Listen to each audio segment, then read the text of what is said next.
Whoa. Hey there, CNFers. CNF buddies, hope you're having a CNF and great week. What fuels you? What gets your engine revved up? What makes you redline? For me, it's an interview, and dare I say, a riff. It's the Creative Nonfiction Podcast, the show where I speak to the world's best artists about creating works of nonfiction. Leaders in the world of narrative journalism, memoir, documentary film, radio, essay, and try and tease out origins and habits, routines, so that you can apply those tools of mastery to your own work. Hey, and for episode 84, I welcome Valen Levinson. Adam's a smart guy, a real smart guy. He's got a Yale.edu email, so that'll tell you how damn smart he is. And he's written the wonderful book, The Abu Dhabi Bar Mitzvah, Fear and Love in the Modern Middle East. Flip the book over, and here's a blurb from Buzz Bissinger. Quote, Valen Levinson is too young to have written a book this good. Eloquent, analytical, funny, sad, end quote. Still not impressed?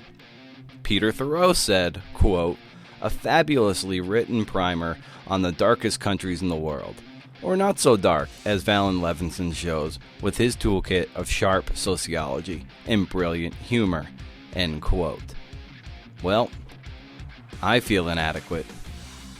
Here's a little more about Adam from his Dust Jacket bio. He's a journalist and travel writer whose work focuses on human stories in conflict areas. His work has appeared in numbers of outlets, including Vice, the Paris Review, Al Jazeera, and Haaretz. I'm not pronouncing that right. He is an affiliate of the Middle East Institute in Washington, D.C., and a fellow at the Center of Cultural Sociology at Yale University, studying humor as a key to cultural understanding. Damn, I make donuts and talk to people. Okay, so here's that part where I ask you if you dig the show, consider subscribing and sharing. Leave an honest rating on iTunes, those help, which only takes a few seconds. Or if you want to take a little more time, leave an honest review. And in exchange, I'll coach up a piece of your work up to 2,000 words. That's the deal. That's like $100 value once I'm done, because I read things 3 times and mark things up like it's my job. Okay. I'm tired of me. I'm sure you are too. Here's Valen Levinson, episode 84.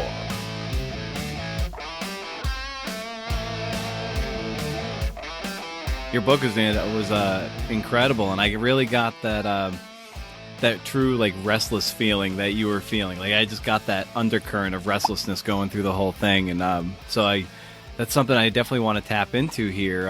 As we get into the book, I wanted to maybe ask you first, like, where do you think that restlessness, that inherent restlessness, comes from?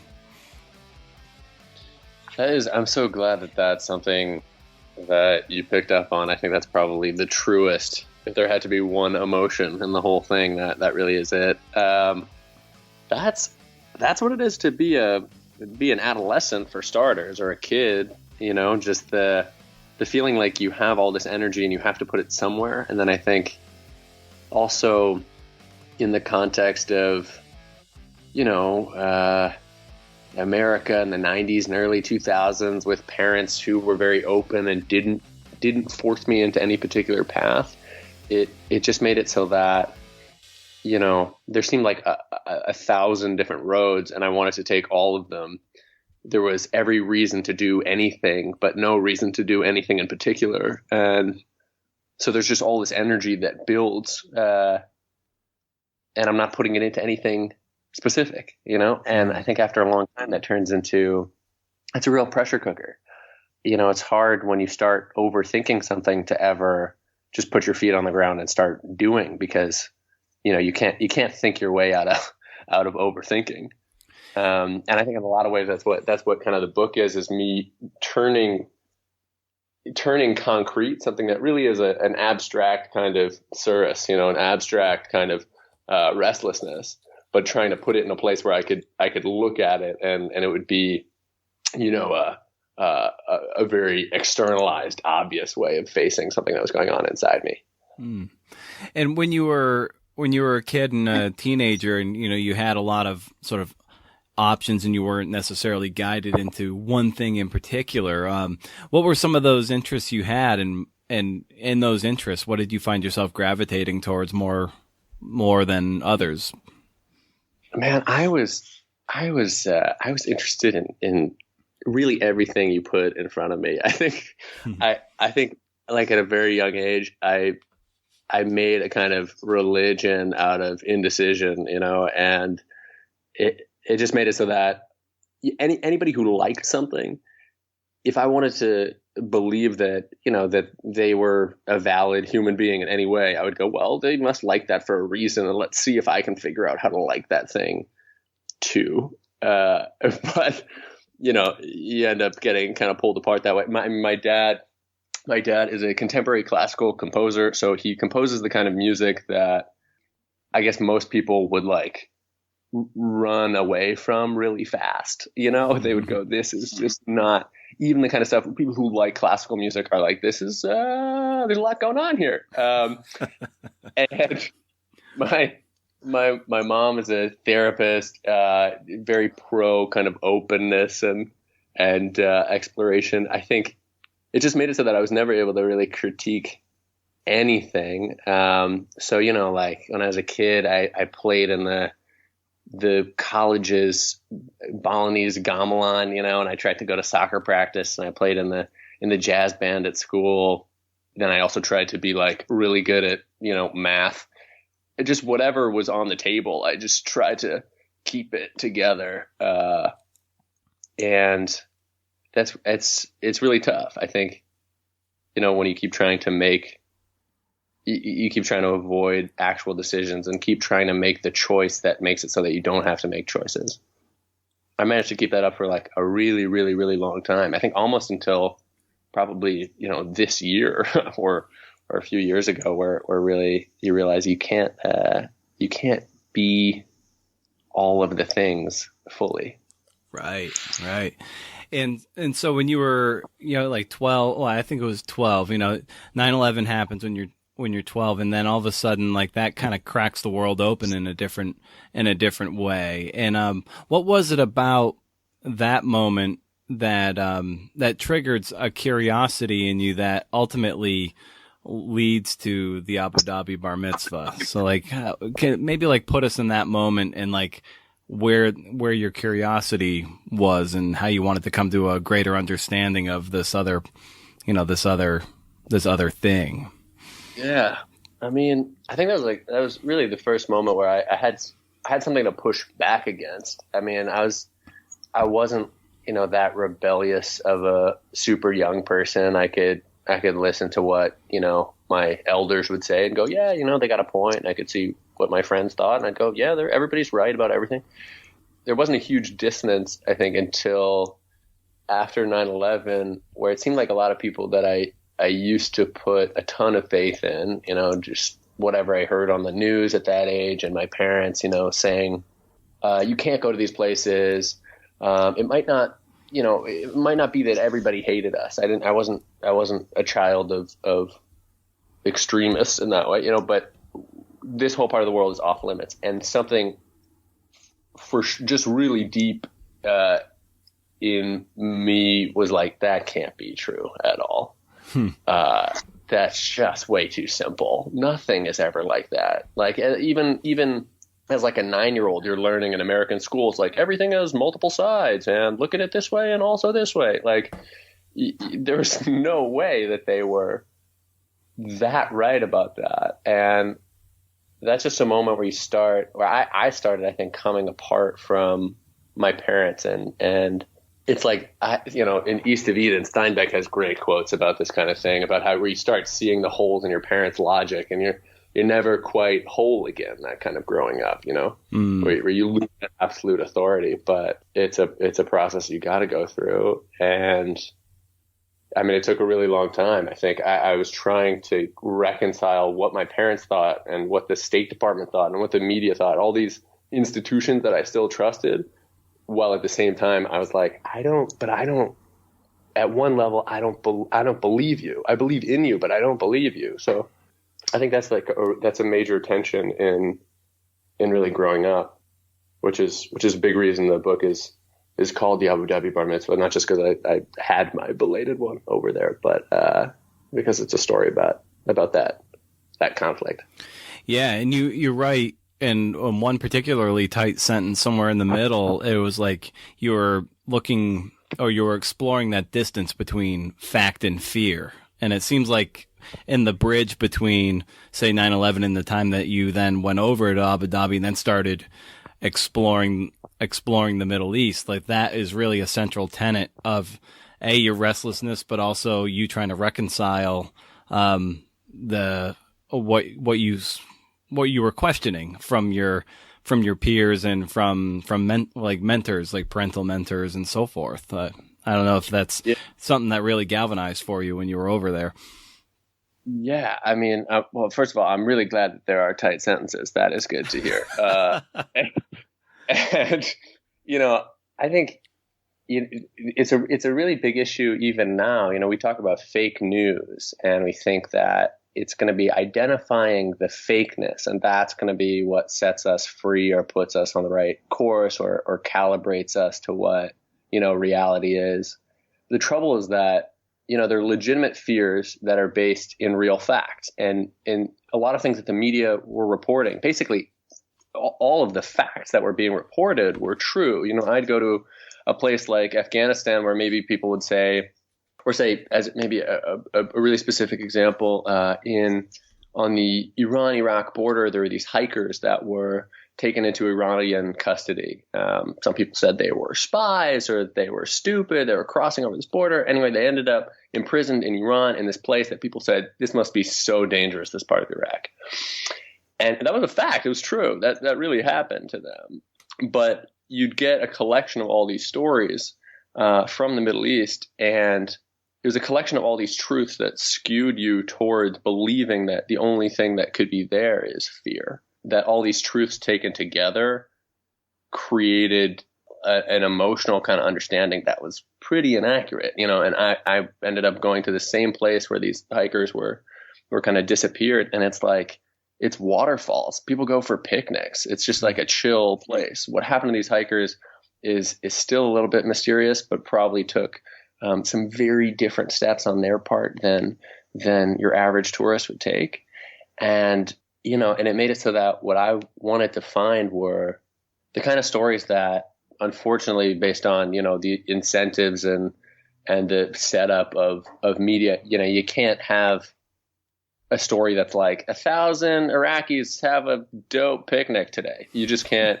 We're not gonna get that. I wish you could, but I was like, I want a book that gives you, first of all, it gives you the truth, but the truth is on a day-to-day basis is so much of that, and that's what calibrates you back towards reality, is having these things that fill in the other sides of daily life or annual experience. So that you actually get a true sense of the place. What were your expectations when you went over there, and how were those challenged, and how are your expectations of your trip and your experience met when you got over there? Like, what was, what did you think you were going to come up to, and then what hit you when you got there? It's tough because I think I was almost always of two minds, which was that I was partly fueled by the expectation of fear. I mean, that was what had driven me there. But at the same time, I didn't believe it. So it was like I was going into the place because it was accused of being fearful or being dangerous. And at the same time, I was like, no way, I'm going to prove that wrong.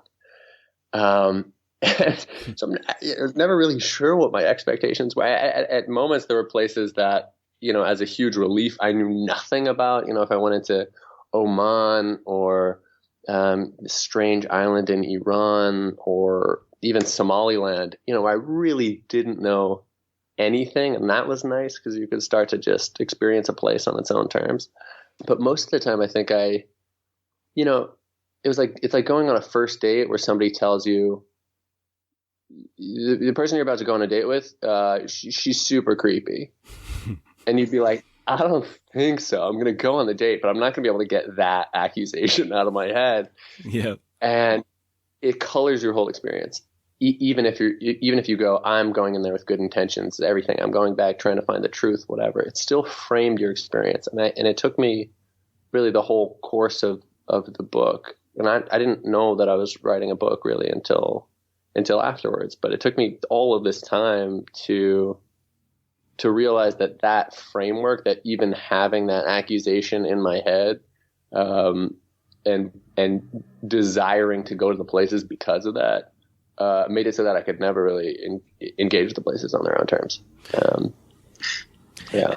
At what point did you feel like that you had a book on your hands, or were you always taking notes while you were over there, or journals or something that you ultimately were like, oh, maybe I can cobble this together into something that could be illuminating to a general readership? Yeah.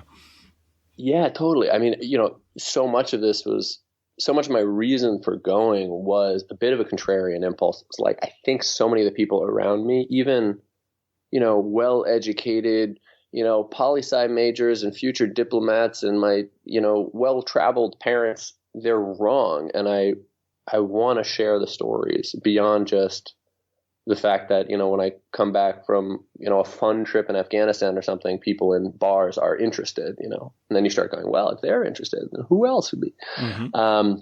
But if this were now, if I were leaving for Abu Dhabi now, I probably would have, been posting Snapchat and Instagram stories. And that's probably what there would be out of this. There would have been some way to process and share information really quickly. This was a bit before that time, this is the early days of Twitter, and I knew I had all the right compulsions, but there weren't these platforms yet.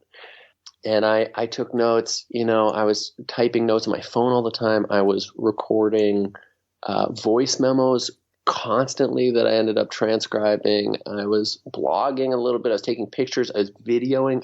I wanted to somehow capture everything, because I went, basically every minute that I'm in a place that so many people I know think couldn't possibly be like this, every minute is an argument against that kind of fear. Every minute is something that could be used as evidence against the kind of fear that I think has been really corrosive, and so I wanted to use it for something. I didn't know what the right format would be. And I think that in a book, hopefully, what you can do is you can engage with real complexity. You get 100,000 words of detail that often have contradictions in them, and engage with the messiness, where you're not giving like a hot take that says you think it's dangerous, it's actually all fine. It's it's more complicated than that. But I thought that this could really be the kind of thing that maybe would help,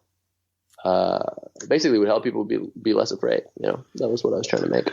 Yeah, and you also you at one point you quote Albert Camus that travel without fear is nothing. And at what point did you feel like you had a sort of a courage when you felt maybe that itch of fear that was might be a time to lean into it? It was time to hit the gas and maybe go forward instead of maybe sit back and be more observant, but instead you kind of leaned into it. Yeah, I mean, maybe it's worth taking one slight step back. Camus, I think, said something even more accurate to this book, which is like, he said that the only philosophical question worth asking is like whether or not you should stay alive, basically, because he goes, basically everything you do, you've implicitly made the choice, like, should I kill myself or not? It's just very French, very philosophical, but also really true. And I think if you want to understand indecision taken to its maximum, a young person who's like, I came out of college, and I don't actually know what I want to do. Like, I have ideas, but concretely, what am I doing? Indecision dialed all the way up to the max is like, I don't even know whether life means it. Like, what is life for? And one of the easiest ways of addressing that really long-term indecision and confusion about, what to do is by just narrowing that time horizon down to the moment where you think, hey, look, there's a possibility where I might get killed or kidnapped or something in the moment. It's a huge relief if you're that decisive. And so in that way, I just didn't feel fear the same way that I knew other people did. And I wanted to make that useful. It's like, finance guys always talk about, your comparative advantage. It's like, okay. And not just finance, everybody. What do you have to offer? And I recognized that the relief that I got by putting myself in a place where at least I could hold on to some kind of expectation of danger overpowered the actual fear that I felt and ended up being just a net positive. Yeah, like you said, the best decisions were the scariest ones in a lot of ways.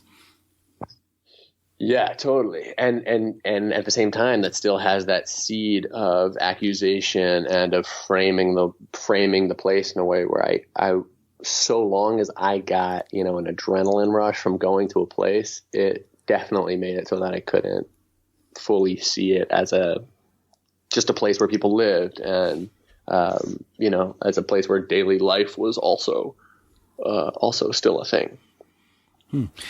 So where did the writerly impulse come from? That in the back of your head, you knew that this might be something you want to write about, but even before that, there has to be some kernel of, I want to be a writer. I want to tell true stories, and here's your unique experience to tell. So where was the genesis of your need or your want to tell stories and subsequently true stories? I feel like there's probably no real super clear answer to that, but there was definitely a history of kinds of storytelling in my family. So I'd seen that it was possible. My dad being a composer, it's expressing, ideas in a way that just targets emotions right up front, and so I saw that was a possibility. My grandma was a young adult author and wrote, and so from a really young age, I saw that was a thing that existed that you could do. And I remember she lived in San Diego. I remember when I must have been 9 or 10 or something, writing. I won like third place in the Del Mar winter story competition or something for writing a little story. And I could kind of understand that was a way that you could connect with the world. You could process your own thoughts and put them out there. This is a story about having been really panicked out in the water surfing and thinking that there were sharks, and then like paddling in really fast until I heard some girls on the beach going, "Oh, look, dolphins!" And that might have planted a seed for trying to nip fears in the bud, Yeah. Identifying fears that were based in something wrong, turning into panic that I missed some good waves that day, but and then I think probably there's an even larger cultural history of Jewish storytelling and of dealing with the paradoxes and the messiness of the world by turning it into jokes and stories and art and other things that don't really have a conclusion. There isn't like, I solved the problem now, but it's turning the kind of chaos of life into something that you can use to connect to other people. And I think I always believed, I'm glad that this didn't turn into a Snapchat story, a series of Snapchat stories or something, because I think that, with the written word, you can get into a kind of detail that, human beings have been trying to perfect for a couple million years. And when you're dealing with something this complicated and messy and charged, especially the Middle East, where any word you say, people already have a ton of opinions and think that you're on one side or another, that you need words to be able to get into detail like that.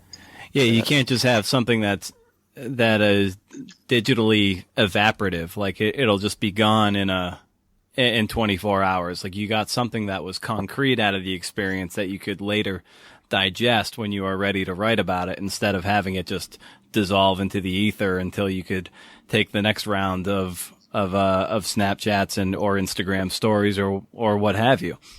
Yeah, I mean, and I think even if the picture is up there forever, you can see a picture and you can respond to it, by saying, well, what are you trying to say? What are you trying to prove? Oh, you must be trying to say this. And in writing, if this is your goal, you can constantly be saying, here's what I'm trying to tell you. And here's some of the many, connotations that spiral out of this idea, but let me try and stay aware of what all of them are and keep telling you, here's where I'm trying to let this lead. I think I just think that that's super important. Did you see, this kind of journalism, did this kind of sneak up on you? Was this something you saw yourself doing?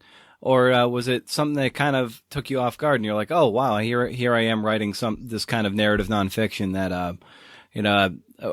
another way of saying it was like, was this always a goal, or did it just kind of, this experience happened and then it allowed you to write about it? If that makes any sense. I know it's kind of a weird phrasing.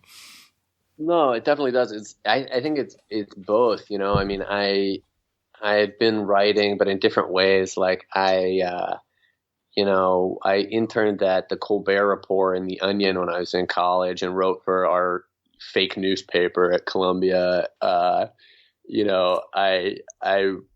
wrote jokey kinds of things and tried to and was really trying to have big conversations, but in a way that I thought was accessible, and I think at the end of the day, the writing from the Middle East came out of that same kind of childhood impulse to keep everything together. It was like, this is something that I might be able to create that still takes into account as many of the things that I'm trying to do as possible, that I did want to report stories from places. I did end up, going back to do more straight reporting from places like Afghanistan or Tajikistan. But the personal side of it made it so that, I mean, what I was really interested in was how people felt and how I felt and changing how other people felt. And I think that in that kind of narrative, personal narrative, nonfiction, it was the clearest way of keeping all that together, if that makes sense. And, and in some ways it's kind of why at the end of the day, I'm a little, there's a downside to this being put on the nonfiction shelves, or especially in the travel shelves, because people come to it in a particular way. People then read it as nonfiction and say, I'm reading it for the facts, instead of the way you might come to fiction where you read it for the feelings, and so there's always a tricky balance there. But yeah, and what was particularly good, like the sort of the ballast to your fearlessness and restlessness, was your relationship with Masha in the story too, because she in a lot of ways represents maybe the more fearful, the more tentative person. At least that was sort of like my feeling for it, and that also grounded and gave it a more an extra like emotive layer. Some of you were saying like something that is a little more, that has more of that emotive power. So was that part of the strategy of including that into folding Masha into the emails into the structure of the book? I think she's just kind of more rational in a lot of ways and more normal. While I had some kind of screw loose in the way that I felt fear, she was, more of a well-adjusted human being, and just in the interest of reporting, it's like, it's good to have a baseline in some ways, just saying, yeah, this is what maybe normal is, and then here's kind of where I stand. But that was also something that was really a huge part of my experience in the Middle East. I mean, of affecting how I was feeling in any given moment, and I just wanted that to be true, to share that, in the story, that I was still really connected to somebody in America. And as much as I was trying to push my own limits and maybe find out information that could be in some ways, nationally helpful, if presented in the right way, I was still, caught up in just a one-to-one relationship, and in the kind of way that most people are at some point in their lives. And I also think that, like, there's a huge connection between, the way that you might be afraid of a new place because you're unsure of it and you've heard a couple things and whatever, and the way that you can be afraid of a new relationship. Just that there aren't that many different kinds of fear, if any, that it sort of manifests in a similar way. And in a process of kind of growing up and trying to get more responsible about the way that I just faced choices and uncertainty and what I did with fear when I felt it, it comes out in similar ways, both in relation to, the Middle East and to her. And as you were looking to package this and try to get it represented and sold, in the in the acknowledgments, big hat tip to your agent, and to which she said, italicized in the acknowledgments was like, this might just be a thing. And what was that experience of trying to, get this thing to the negotiating table, so to speak? What was that process like, turning your idea for the book into something that was ultimately sellable to a publisher? Yeah, brutal. Just so I left my job in Abu Dhabi at the beginning of 2012, and I came back saying, "All right, this is the time. I got to try and write this. This is the challenge." And by about summer 2013. I'd written a lot there, and then I wrote more when I came back, and I had about a 1,000-page manuscript, and it was just full of so much that I knew these stories inside out and backwards, and I already, stopped being able to actually read it and decide for myself with any confidence whether or not, the sentences made sense or they were interesting or how they went together. And that's pretty unwieldy, especially when you're like, it's a book kind of about everything. It's about growing up, and it's about the Middle East, but it's not about the Middle East. And that's the love story, but it's not, and it's every.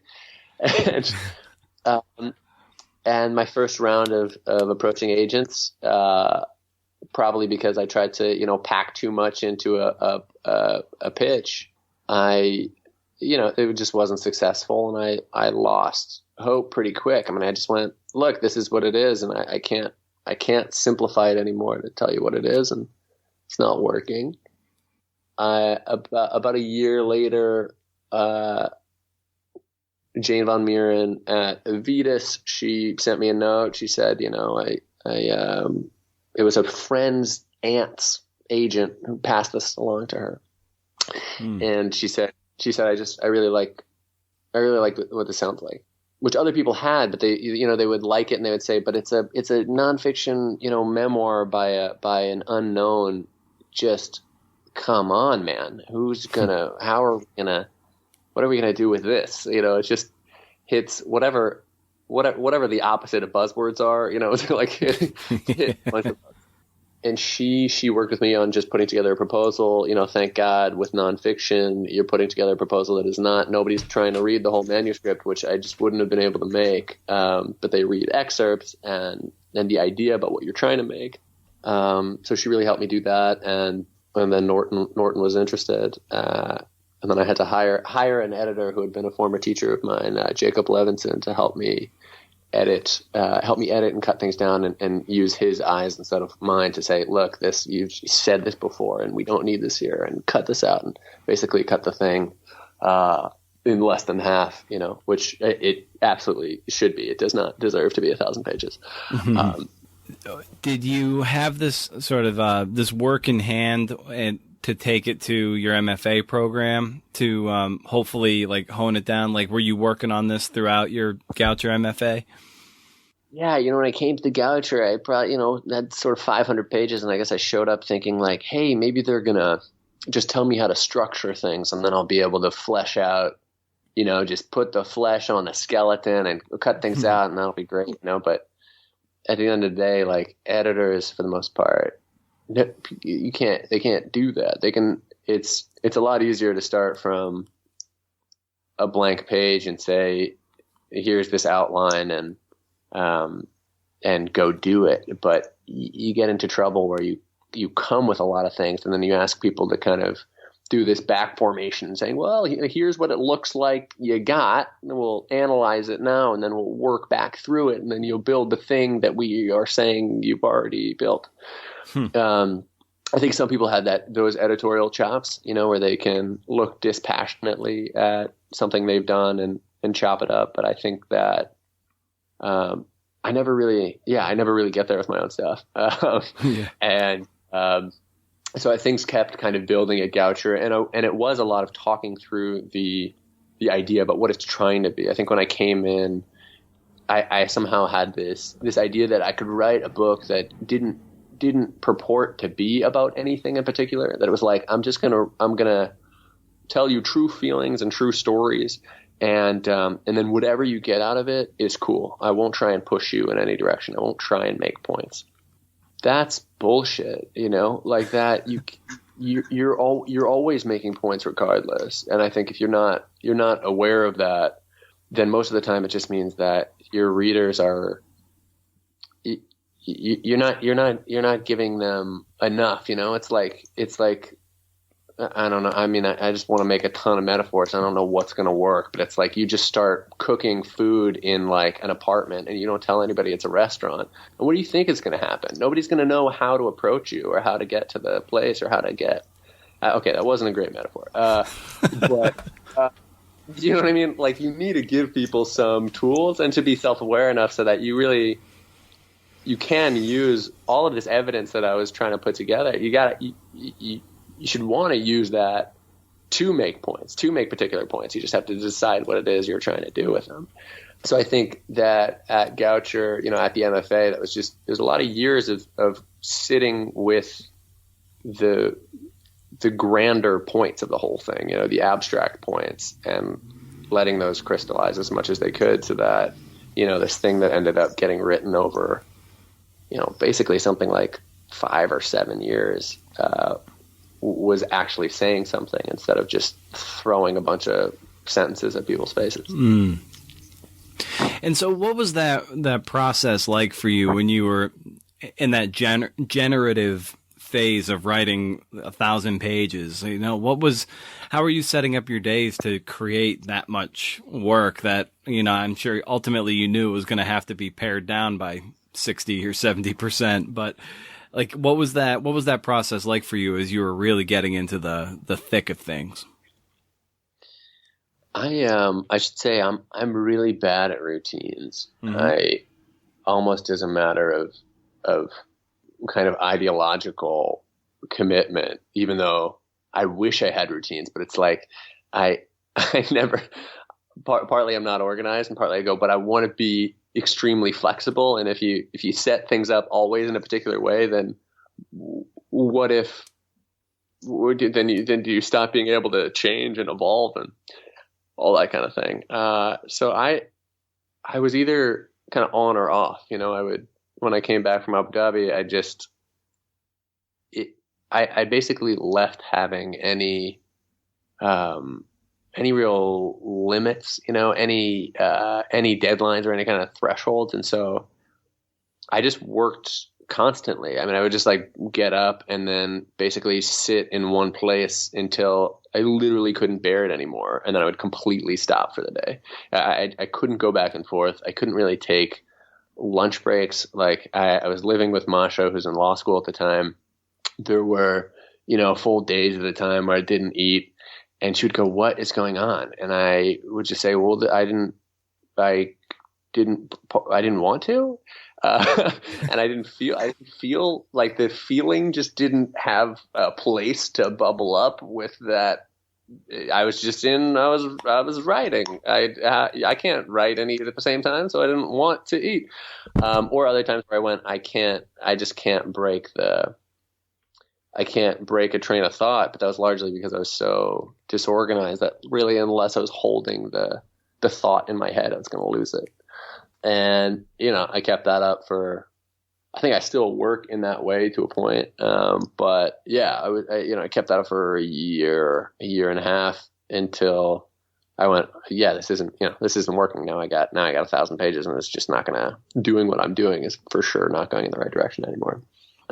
What made you want to stick with it? Was it a matter of because if you generate that much work, sometimes there's two ways to think of it. You've put that much work into it, so there's no way you're giving up on it, or you've put so much work into it and it's just too big to get your mind around that maybe you just abandon ship and go to something else. I mean, clearly you stuck with it. So what made you want to keep hammering at that nail until you got it to the point where you were satisfied with it?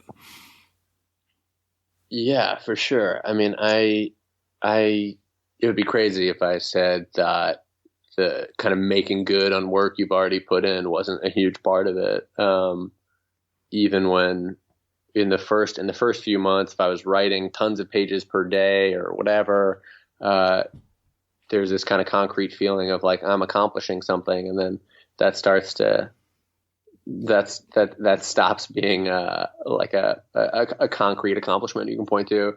But I mean, I think there was a real feeling that like this kind of story just wasn't out there enough. And I looked, I was always happy to find something where I went, cool, that's doing this. Maybe I could just spend my energy trying to promote something else. Like this wasn't, I don't think it was fundamentally motivated by going, I want to stamp my name on a particular idea or whatever. It was like,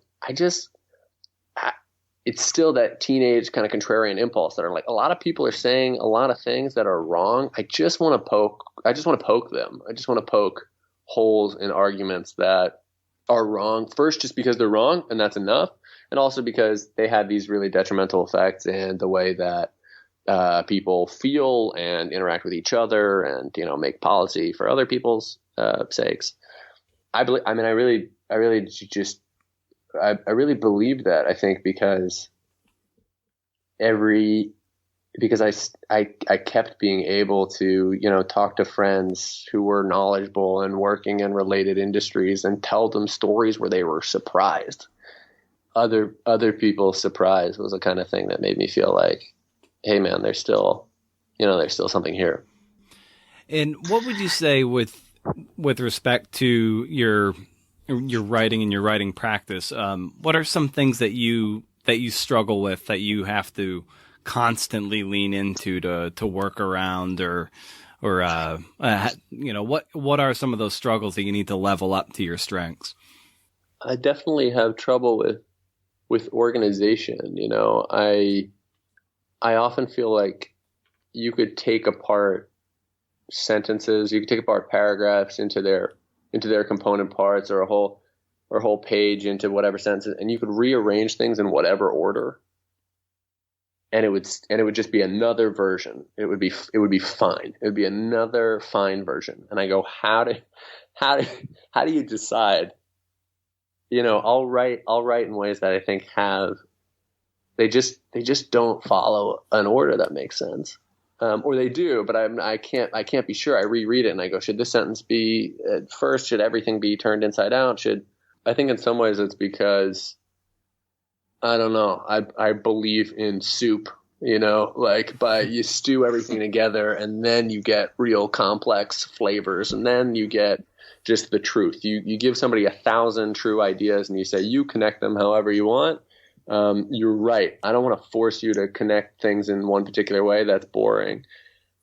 I think it's making the choices about exactly how to arrange things because, we're still three-dimensional creatures or whatever, time still goes in one direction and, you have to make that choice. That's always been really tough. And then, and so I think I end up relying a lot on basically like flow and the music of how things sound in my head or how they sound out loud, because that's something that you can't, that's something concrete that you can look at and you can say, well, it could be in this order or this order. It could be arranged in this way, but I want things to read in a way. And maybe this just comes from, my dad's musical influence or just liking music myself, that it really matters kind of how the words end up sounding. And how do you achieve a flow state in your work? Is there a way that you check in with yourself to get to that point, or do you just put your butt in the chair and just hammer until you get to that place where you're limbered up and you're able to just rock and roll? That's tough for me. Yeah, I think I'm generally driven by a kind of some sort of emotional connection to what I'm doing, but there's a balance. It's like if you're mad, if you're really mad and you're trying to write the mad part, sometimes you're seeing red too much to see the page, and there is a sweet spot somewhere. But yeah, I have a feeling that the things that I write quickest are often the best. I don't know how many people feel that, and that the things that have to be really hammered, not just like polished and tweaked a little bit, but really just forced into being something, often come out the way that like an omelet you overbeat is going to, just too tough. How to get into that state? Yeah, I think it's a lot of just trying to keep some kind of clear headspace where you're writing for the reasons you write. You're really writing to get the ideas out, and you're not writing for other purposes. And that's been tough, with something like, say, writing op-eds that are supposed to be in connection to publicize the book or something, where there is this other incentive that you're thinking about while you're writing the thing that you're writing. And it just keeps poking at you going, hey, well, maybe you want to say this in order to put that kind of stuff, that kind of, writing for multiple masters. That's definitely something I try and keep at bay. At what point or what part of the process do you feel most engaged and most alive with, or alive in? Other people reading it. I don't love spending my days in my own head. I think that there are writers who are happy, sitting in a hut somewhere, in the Hebrides, kind of writing when the storm comes in and there's nobody else around. And every once in a while they send a letter, strapped to a pelican's foot to their publisher, and they never see other human beings or something like that, And I would much rather, I don't know if that's a thing. That seems like that would be a thing. But I would much rather spend time with other people. And there's a certain kind of doubt that never goes away, I think, when I'm writing, that's like, maybe something resonates. I write something and I go, that flows well and it says exactly what I mean. And I don't think you could take this in any other way, or whatever way you take it, I agree with, and that's great. But there's still some seed of doubt that's like, maybe this is nonsense. Or maybe, even worse, maybe this is like pretentious, trite nonsense. Or maybe this is obvious, And there's something about, honestly, whatever moment it is where somebody else has gotten involved in the process, that's how I can stay basically connected to what I'm trying to be connected to, That's not like not to say that, my favorite part about the writing process is when it's over, because I don't think that is over. I think all the responses come back into the next thing that you do, and to continuing to work. And what's your criteria for like vetting out that feedback that you might get from some chosen readers? Do you is there a way that you say like, oh, this is good, or and like, nah, I'm not gonna follow that line of reasoning, but thank you for your input anyway. But how do you choose which ones you want to put into practice? That's super hard, because I don't think I've ever fully made a choice about who it is I'm trying to write for, and I know that that's such a kind of a basic. That's a basic instruction, figure out who your audience is and imagine them reading. And I go, well, I'm not trying to rule anybody out, at least not specifically. And so by that token, kind of anybody's opinions are valid in some way. And say somebody reads something and they go, well, this just didn't make sense, or you're missing this or something like that. And maybe it's just because they didn't read closely enough, or because they took something out of context or whatever. But all of those ways of reading are possible, and I kind of want to keep them in mind. It's really hard to rule out somebody's input. Still going back to that same kind of, how can I incorporate everything and somehow reconcile everything with everything else?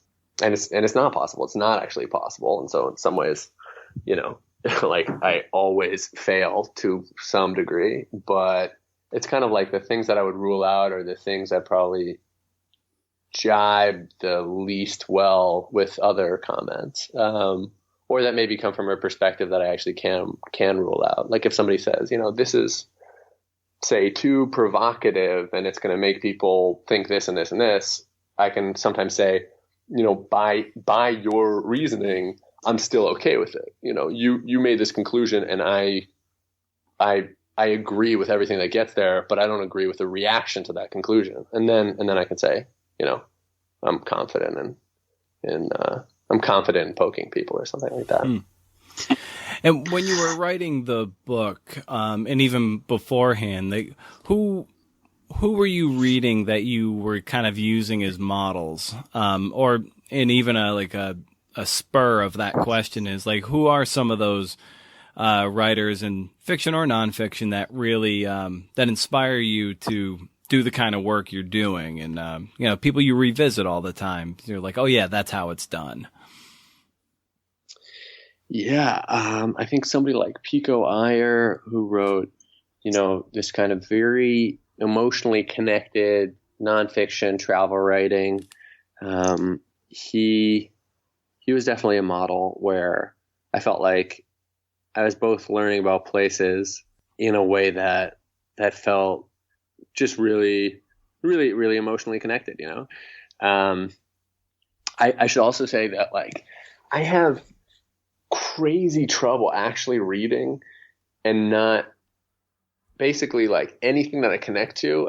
I have 100 thoughts that pop out of every sentence that I love, and it makes it tough to read whole books so much of the time, because you're going, oh man, this makes me think of this and this and this, and then I have to then I want to incorporate this idea and this idea and this idea, but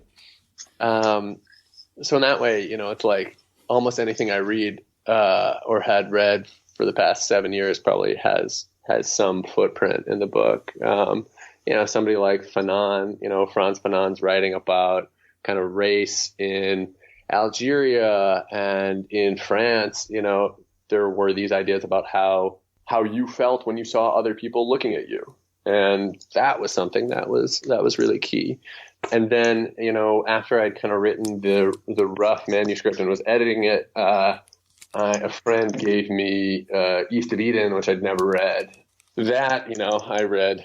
I read all of, and was kind of frantically underlining the whole way. And I started to see the whole book as kind of an homage, honestly, to East of Eden, which is all about choice. It's all about how human beings just need to come to terms with the fact that we maybe uniquely get to make choices, and we have to do it, and that's what makes us people. And I think that's a lot of what that helped me kind of crystallize some of the main, one of the main points of my book, saying, well, that's what I'm saying too. And are there particular books that in the event that you're able, like, the sentences don't make you like think of 100 different things that you find yourself rereading over and over again? I wish I reread stuff. I think maybe when I'm older, I'll be better at that. I think I still have maybe it's a young person's addiction to novelty, but where I go, got to get more in. There's so much out there, and got to explore more things, and pretending that I remember the things that I have read or watched before, and then just adding new things to the mix. But yeah, I mean, East of Eden is something I definitely go back to, trying to understand, the multiple ways that can be taken, and Pico Iyer stuff, definitely. I mean, I think, yeah, it's nice to have that, but it's a great point. I got to figure that out. I got to figure out how to reread, but maybe I have to figure out how to read properly first. I don't know.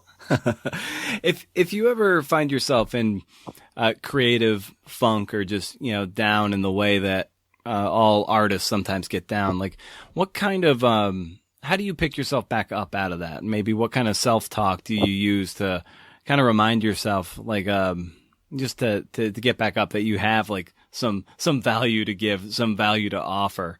Because I know it happens frequently for me, and I know others I've spoken to that they do get down and they have to kind of pick themselves back up somehow. So I was wondering, like, if you experience that, how do you go about getting yourself back up so you can get the work done?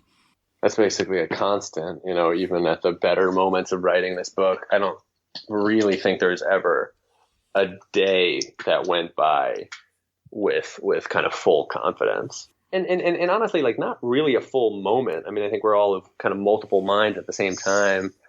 At least some, percentage of my energy was spent telling me, like, you're a fucking idiot. And really, there's actually no way around. Like, if you're really interested in understanding just what's true, there's no way that you're ever going to prove that wrong. Like, to some degree, and I think I always knew that I was playing with a kind of danger of writing a first person, nonfiction memoir.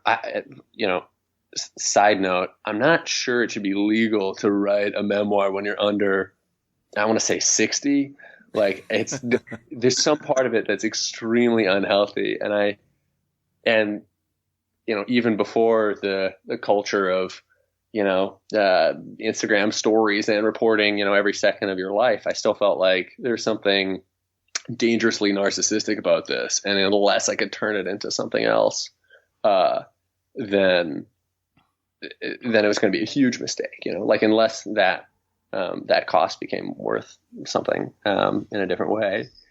So, I mean, this is a huge tangent, but that, so that was there the whole time. And it basically made it so that, like, I couldn't really rely on, like, abstract conceptual pick-me-ups, to get back on track, because I'd had whatever thought and its opposite, and already been having the argument with myself about, this is really worth it. It's worthless. It's really worth it. It's worthless.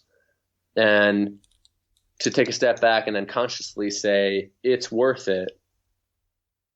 Every other conscious part of my head was like, dude, we already heard you. I get it. But this other thing, we've already had this talk. So the things that help, I think, are just, are way more concrete. They're like being with other people, and actually getting out of my head, because my head is where that war is going on. And, in some cases, it's like just being a part of the war, you're going to lose. So the way to save that energy is by just getting out of it and trying not to engage in that conscious way. And and trying to just do things and find other places to get to get energy back. And I thought about this a lot. I think at one moment where during the first round of approaching agents and getting rejected, I wrote this little essay called "Hope on Loan," and it was kind of this idea that like there were hope sharks, and I would find just like ways of getting hope, like finding change in between the couch cushions, just wherever I could get it, that I would, because I knew on one level I wanted to keep doing this project, but I also could not afford it, hope wise. Mm-hmm. And it's like, what can I pawn for hope to keep this going? And some of those sources of hope are really good ones. Those are the kinds of things that make you go, I got to get outside and see human beings and like be a part of the world in a really good way. And then some of them I think turn into, kind of unhealthy practices or trying to convince yourself of things that don't really hold up. Huh. Is that essay, is that available online somewhere? I don't think anyone ever ran it. I'm using it actually as a treatment for like a scripted TV pitch, which I thought, because wouldn't we all want to see what the world would look like if hope was our currency, Yeah. Which I think, it is. I think it sort of actually kind of is in a lot of ways. And what did you learn from this book that you're hoping to apply to the next one? Maybe it's just that there's a certain kind of certainty that just never exists. And maybe in a moment it does, but like the idea that you hit on something that is, unable to be critiqued from any angle and does exactly what you want, and that's not really the goal, and I think there's a kind of one of the ways that I had found to avoid choice, to avoid making decisions for forever, was to stick to absolutism as a way of making choices, just stick to some sort of absolute. That's where things are clearer. It's like, yeah, but none of the actual world is there. There's nothing that I'm ever going to write where, I think everybody's reaction to it will be in the family of things that I find okay, and all the, or even something that I read back to myself and go, this says everything I need it to. Because, every sentence is a part of a paragraph, and every paragraph is part of a page, and every page is a part of a whole book or something, and you can connect those in every possible way, and interactions are great, and at a certain point you stop, at a certain point you got to trust your gut. So I think that's probably that's really the hardest thing, I think, especially, in that transition from having written 0 books to having written 1, and then from 1 to any more than that, where you go, oh, my gut is actually good enough, at least for starters. It's not going to be perfect, and people are going to respond by saying, yo, your gut instincts are bullshit. Some of them are, nowadays people will say your gut instincts, some of them are racist, some of them make you an atrocious human being, some of them mean you're an impulsive animal. And then you get to respond to yourself or however, saying, I don't care, or great, or, oh, that's cool, I get to change now.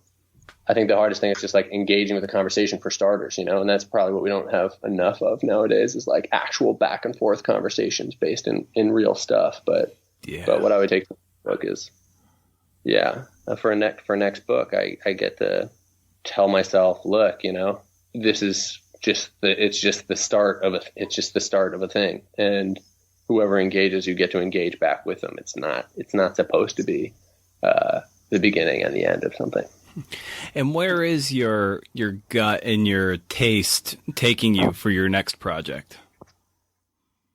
So I'm definitely working on some things in in TV, which are driven by a lot of the same impulses, basically about exploring kind of off limits places in a really, really human way, you know. And on the writing side, some of that turns into, you know, writing scripted projects that also have the same. It's like, what do we do to keep reinforcing the idea of common humanity? I think that's I know how extremely trite so much of this can be, you know, like just arguing for humanity. I mean, that's a ridiculous concept. But what we're seeing happen now is, you know, I had European friends call this the culture wars in America. I think Americans do too. That we're picking ourselves apart in a way that is not helpful. That actually makes it so that argument for common humanity is not a universal thing. Like I think high school English teacher said, you know, if you're writing an essay and nobody can disagree with it, it's a bullshit essay. But people actually do disagree with this now. You know, partly the rise of tech is also eroding certain things that used to be the domain of humans and human choice. And so I found myself, I think, more comfortable writing about and working on projects where this thing that I used to kind of shit on myself as like a Pollyanna kind of perspective, as being like actually worth fighting for. And it's tough because nobody wants to be Pollyanna. Right. Right. Well, I knew from the opening sentences of the book, I knew it was going to be a fun ride. Just you had a real fluid way, an inviting way, and a great tonality to the voice on the page that was just fun to be with for the 335 pages it was. So I just want to thank you for the book and for the work and where can people find you online, Adam? Thank you so much, man. Yeah. I'm on Facebook and Twitter and Instagram. Should be findable. My name is sometimes spelled wrong on those things as a joke. But if you search for me, you'll find me. And the book's hopefully everywhere. I've been every time I pass through a Barnes and Noble, I grab and I move it to the front, which I think shouldn't have admitted that on the podcast, but that's all right. We all do it. Don't we all? You know, I heard from somebody who was like, I got caught doing this, and perhaps the most embarrassing thing, because they check, the jacket, and they're like, this is you. You're, but important rite of passage, mate. Yes, of course. Well, Adam, thanks so much for the time and for the book, and we'll have to do this again when you've got some other work out. We'll have you back on for a round 2 and dig into more of what it means to write true stories. So thanks again, man. Absolutely. Can't wait. All right. Take care, man. You got it. All right. That's another episode in the books, as they say. I think that's what they say. Thank you to Adam, and thank you for listening. Still jonesing for some nonfiction material? Sign up for my monthly newsletter, where I send out my monthly book recommendations, as well as what you might have missed from the Creative Nonfiction Podcast. I'm thinking of adding some radio and or podcasts and some documentary film recommendations to the newsletter too, so it'll be this nice nonfiction hub for you to digest over the ensuing month. Still once a month, no spam, can't beat it. And where do you sign up for this? You go to BrendanO'Mara.com. There's a smart bar at the top of the website, and there might even be a pop-up that comes up in the middle and says, hey, sign up. Do it. It's a growing list. It's fun. It's once a month. Say hi on Twitter. I'm at Brendan O'Mara or at CNFPod. CNFPod has 1 follower right now. I'll give you one guess who follows it, and it's not my mom. I've got some ringers in the queue, and 2018 has barely started. I hope you stick around, because you're in for a CNF and great year, friends. see you right here next week for another episode of the Creative Nonfiction Podcast. Thank you.